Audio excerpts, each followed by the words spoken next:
Alam mo ba na sa halagang 4 pesos na puhunan bawat isa, pwede ka na makaipon at kumita ng 48,000. Oo, o higit pa sa loob ng isang taon. Kung ikaw ay magbebenta ng 26 cups kada araw, yun na yung pinakakota mo kada araw. Bongga na, di ba? So, ayan, maganda tayo ng tray na may parchment paper. Kung walang parchment paper, parchment paper, huwag ka na maglagay. Oo. Tapos, lagay tayo ng Menu Magic na jelly powder. Ang flavor ay, ano ang flavor yan? Americano. Kape. Oo. Solid tong ano na to ha, jelly powder na to. Hindi naman sa ano siya. Pero, hindi naman sa flavor, malaki ko siya. Pero, sa lahat kasi nang natry kong coffee jelly flavor sa ano, oo, sa mga ganyang jelly powder, ito na yung swak na kung gusto mo makatipid. O kasi ito, ang tapang talaga ng flavor ng kape. So, hindi mo na kailangan magdagdag pa ng ilang perasong, ano dyan, kapeng matapang. Instant coffee, hindi na. Tubig yon nilagay natin. 6 cups yan. Tapos, hindihan natin ng kalan. Tapos, diretso ka lang sa paghalo. Sa paghalo nito, gradually lang. O, pag tingin mo, pag halimbawa, nalusaw mo na yung coffee jelly, pwedeng, coffee jelly powder, oo. Ayan, hinto ka na muna. Tapos pag tingin mo malapit na kumulo, tsaka mo siya haluin. Ganun lang. Pagka ganyan itsura niya, ayan o, yung medyo parang may namumuo pa. Parang lumot-lumot yung itsura. Hilaw pa yan. Oo, kapag ka sa tingin mo nalusaw na yung ganung texture, yun yung signal na pwede mo na siyang ihango. Or kapag ka ganyang may bumubula-bula na at usok na siya. Hindi mo na siya kailangang intayin pang kumulo. Oo. Yan yung isang ano natin, strategy para mas makatipid ka sa gas at sa time. Lalo na ngayon, ang mahal na ng gas. Oo.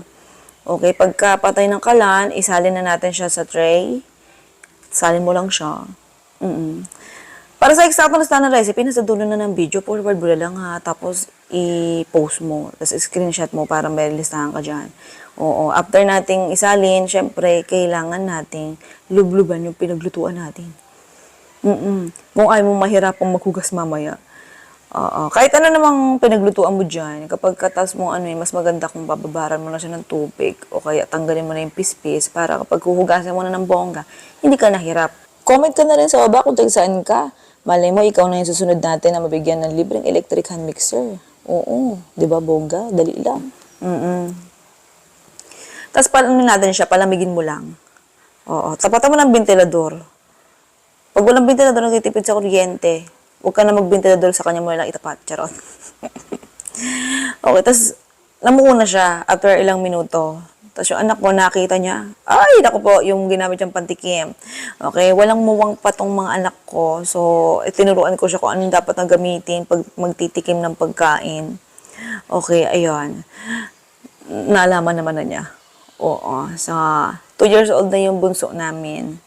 Ang mga anak namin walang muwang sa mga bagay-bagay. Oo. Hindi sila katulad ng ibang mga bata sa labas. Basta malalaman niya pag na-meet niya sila. Pero wag niyo na i-meet. O para tahimik ang buhay namin. Okay, pagka namuuna, ganyan lang, hihiwain mo lang siya. This time, ang ginawa ko is square-square. May may nag-comment last time nabasa ko, sabi, mas maganda raw kung square-square na lang para hindi na matapon, hindi na dumulas. Oo. Dati na nagtitinda ako, plain lang, buko pandan ang pinitinda ko. Pahaba ko siya hinihiwa kasi ayoko nang kinakayod. So ito, in-square natin para sa ating follower or di ko lang kung follower ko siya. Ayan, nagsuggest siya. Ayan, ginawa na natin. In-square na natin siya, girl. Di ko na-screenshot yung comment, sorry. Shoutout sa you, girl. Love you. After nating maghiwa, handa ka na ng ayan, container, hinge cups. Microwavable ha. Mas maganda kasi kung microwavable yung bibilin yung container. Hindi man hinge cups, basta mas maganda kung microwavable. Para kung gusto mo na isalin na mainit, ready to go ka na. Salin ka na lang ng salin. Hindi yung kailangan mo pang palamigin ganun. O, bawas hugasin din yun. Pero kasi kung hihiwa-hiwain mo, ayan, no choice ka. Gumamit ka ng hugasan. Madadagdagan yung hugasin mo, girl. Sa pagsalin nito sa bawat container, nakadepende naman sa iyo. Kasi, alam niyo naman, pagka sa akin galing yung recipe, madalas, puro tansyahan lang. Okay, meron na ulit batang naglalaro ng ating pang display sa ating vlog. At na curious ko ano yung ginagawa ko, tinikman na ng walang paalam. Oo. Nakita ko siya, so kinuha ko yung cups. So, pinakikiramdam ko siya kung magugustuhan niya. Aba, nasarapan. Hindi pa siya nakakaalis ng bongga. Binilikan niya ulit. Oo. Nakita niyo naman, wala akong nilagay na asukal dun sa coffee jelly, di ba? Oo. Diretso luto lang. So, kung mapapansin nyo, may nagtatanong sa akin palagi. Kasi madalas ganito ang gawa ko para tipid sa asukal, sa costing, sa puhunan. Bukod doon, mababalanse mo pa yung tamis. So, ayan, kung mapapansin nyo, kahit na walang asukal o pampatamis yung coffee jelly natin, plain pa lang siya, kaya nang kainin ng bata. Ewan ko lang hindi, parang tingin ko kasi hindi kasi mahilig sa matamis si Yuki Ayan, so siguro kaya enjoy na enjoy siya. Okay. Ayan, kaya nilalapang niya pa talaga siya, hindi niya tinitigilan. Actually, pinatigil na namin siya Ayun no, nag-iilang balik-balik siya Hindi pa tayo tapos ha. So habang ginugulo ko ni Yuko dyan, hindi naman siya nanggugulo. Nagtitaste na siya ng hindi pa tapos. Naisip ko, dagdag kaya ako ng cheese. Parang mas masarap to kung may cheese So, ayan, kumuha tayo ng cheese sa ating rep. Mura lang yung rep namin na yan. Oo, sa online ko lang kinuha last year. So, 1 taon mahigit na yan. Ang ganda mag-yelo dyan. 2 hours lang. Malamig na agad yung ano mo. Oo. Okay, so hiwain na natin. Ganyan lang gagawin nyo, para di kayo mahirapan tanggalin yung plastic. Hiwain nyo na yung dulo. Tapos, ayan, pigain mo lang. Diba? Walang kahirap-hirap. Dati kasi binubuksan ko ng pwersahan niya. Hirap na hirap ako buksan nadudurog yung cheese. So, ayan, diba? Napakadali. Tapos, hiwain mo lang yung cheese ng ganun din, pa cubes. Tapos, maliliit. Mas masarap pagka may cheese. Oo, nagpo-complement yung lasa ng pait, ng tamis, at saka ng alat. Bakit may tamis? Wala naman ako nalagay na matamis. Mamaya, pakita ko sa inyo. Lagay muna natin tong cheese. Kalma lang muna.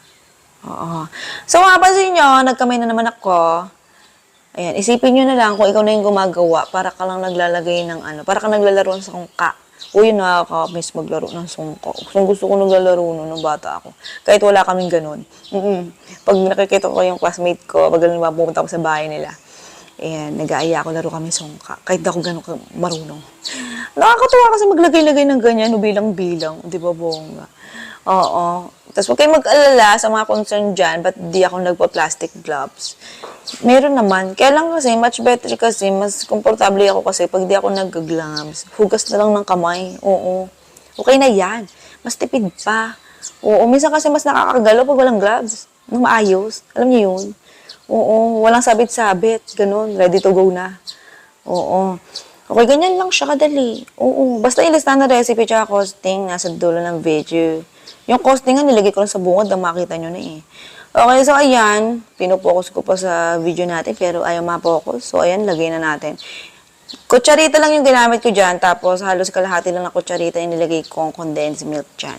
Sa mga nagtatanong, karamihan ng mga jelly recipe ko na dessert, karamihan dyan, puro condensed milk lang ang nilalagay kong toppings. Kasi nung nagtitinda ako, yung buko jelly na tinitinda ko, ang layer niya, plain white, tapos buko pandan yung nasa taas.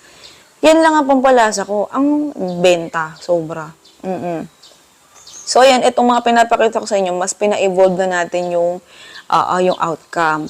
Dati kasi, mga plastic cup lang na sobrang mura ginagamit ko sa street food. So, ito, mas maganda nyo siya. Pag mas maganda kasi yung packaging, yung lalagyan ng pagkain nyo, mas nabibigyan nyo siya ng presentableng basta yun na yun. Tsaka presyo, mas maganda.